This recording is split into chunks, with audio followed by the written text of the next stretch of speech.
ถนนเส้นทางจากตัวเมืองยาวมาถึงตกแม่แก้ระยะทางประมาณ22 กิโลจากนี้ถนนลูกรังนี่ประมาณ9 กิโลแต่ทางโหดมากมาแล้วไม่เสียใจเลยนะไม่รู้จะเสียใจไปทำไมโหดมากเมื่อกี้ลืมถ่ายต้นน้ำตกถ่ายมาแล้วเหรอถ่ายไปละโอ้โหค่ะถนนโอ้โหสุดยอดโอ้โหค่ะโอ้โหค่ะดูการสั่นสะเทือนของกล้องนะคะโอ้โหยอดนะคะนี่มากันแบบลื่นมากทรงด้านหลังห่วยไว้ด้านหลัง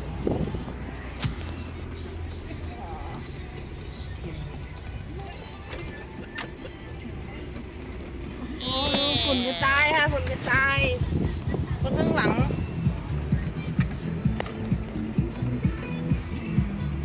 นี่คือข้างๆมีแต่ป่าแล้วก็ป่าถนนโอ้โหผมเยี่ยแฝงโอ้โหเลยปะ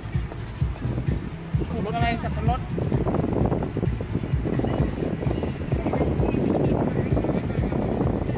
บรรยากาศนะคะบรรยากาศว้าวครับเห็นไหมคะเห็นบรรยากาศไหมคะ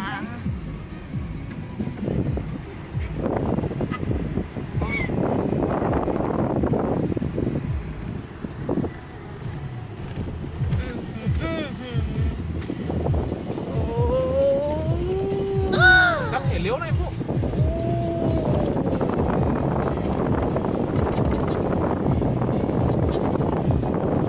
เด้อ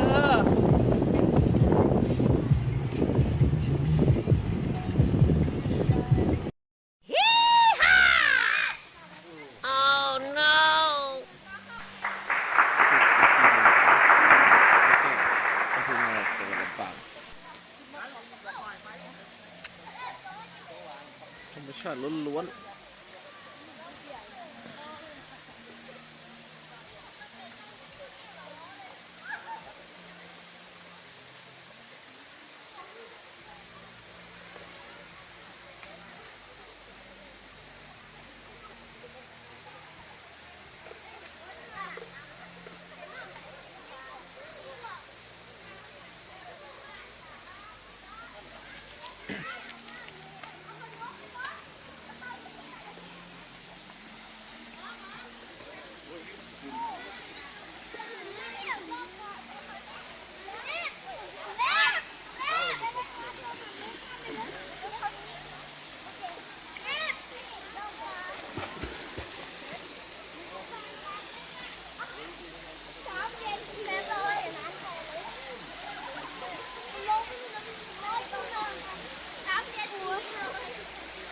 nằm trốn rồi nè nằm xuống chị ơi nằm mít thôi ห้ามฮดน้ำนะ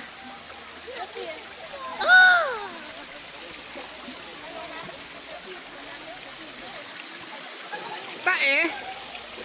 ลิมาทำอะไรในง่ามไม้ตรงนี้นะครับ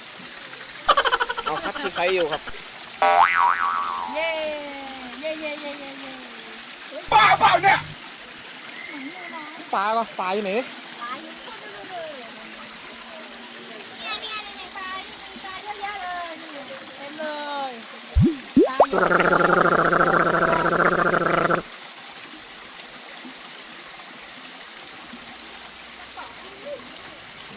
นี่ไง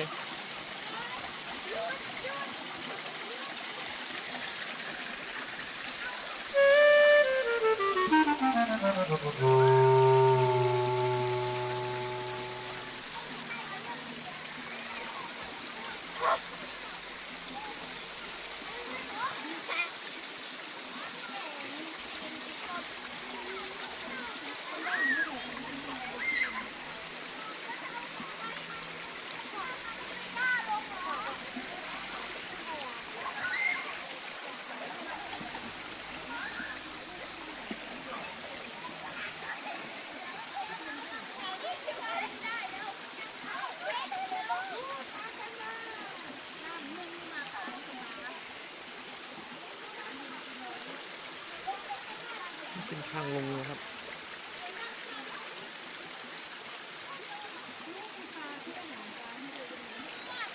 หวานเลยจะกิน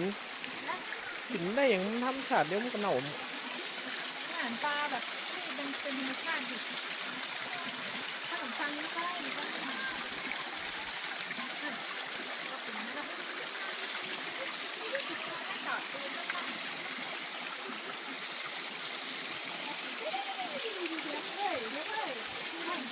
โอ้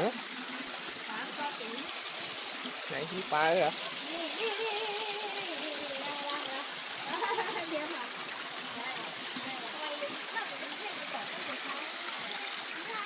ปีนี้มันมีหนังกำพร้าเยอะ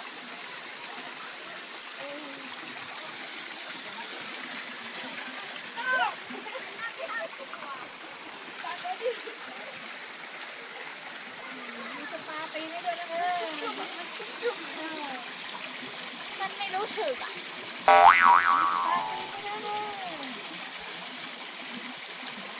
อย่าดิ้น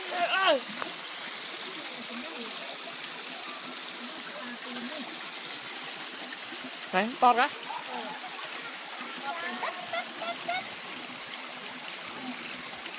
มาละมาเป็นรูเลยเป็นข้าเลยเยอะอันนี้มันหิวครับไม่ปกตินั่นก็เป็นหน้าขาให้ด้วยเป็นกำข้าเป็นเขาเยอะ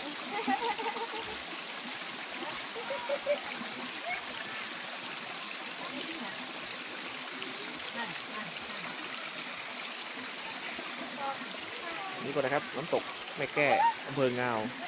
จังหวัดลำปางวันนี้วันที่ 15 เมษายน 2559 นะครับก็มีเยอะเหมือนกันครับ Okay. นักท่องเที่ยวต่างก็มีความสุขกันทั่วหน้ากับธรรมชาติ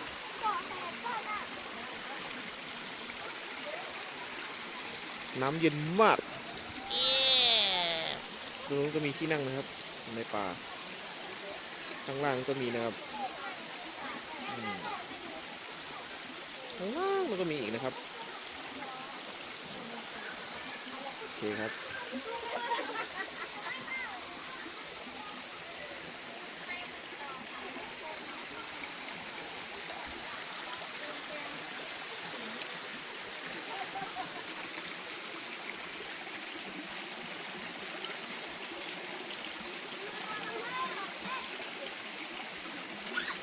อันนี้ก่อนนะครับ